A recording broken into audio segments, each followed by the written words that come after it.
जिजाऊंचे पुत्र श्री छत्रपती शिवाजी महाराज उपस्थित होत आहे।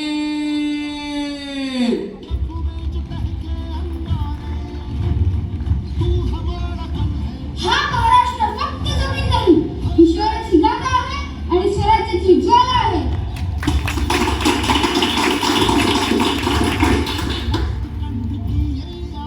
स्वराज्य हे माझे जन्मसिद्ध अधिकार आहे आणि ते मी मिळवणारच। महाराज, आम्ही तुमच्यासाठी आपला जीव पण देऊ। लक्षात ठेवा, राज्य फक्त जिंकायचं नसतं, जनतेच्या मनात राज्य करायचं असतं।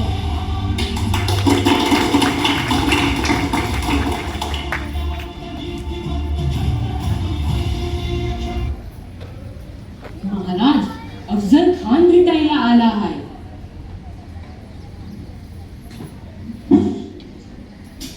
राजे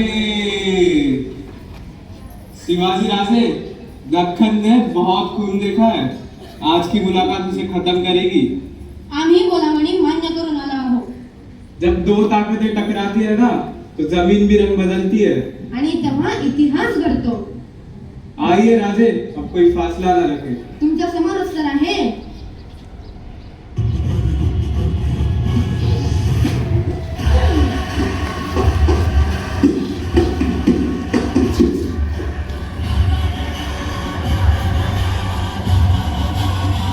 महाराज, तुम्ही ठीक तर आहात ना? हो, मी ठीक आहे।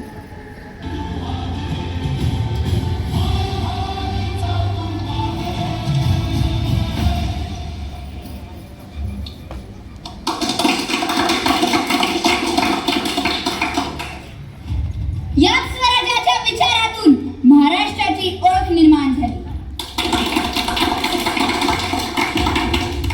आम्हाला स्वातंत्र्य हवं आहे। इंडियन पीपल्स, तुम कभी आजाद नहीं हो सकते। महाराष्ट्राचं रक्त अजूनही कापलेलं आहे, आम्ही झुकणार नाही।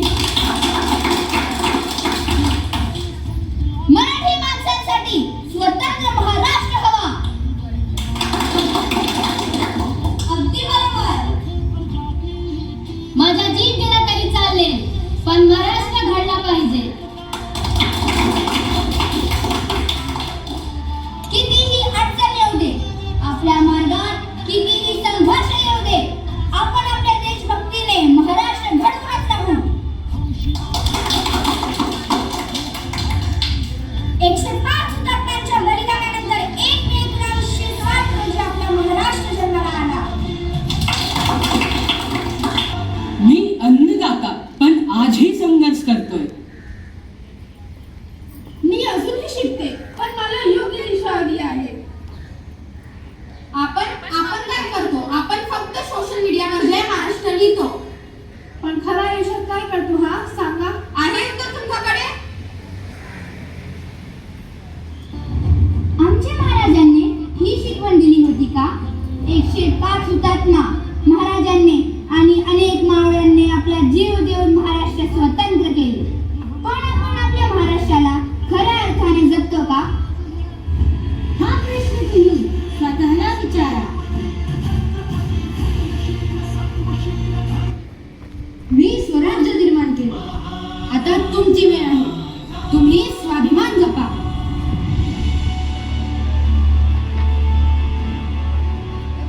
संघर्षातून उभा राहिलेला आणि कर्तृत्वाने जग जिंकणारा हा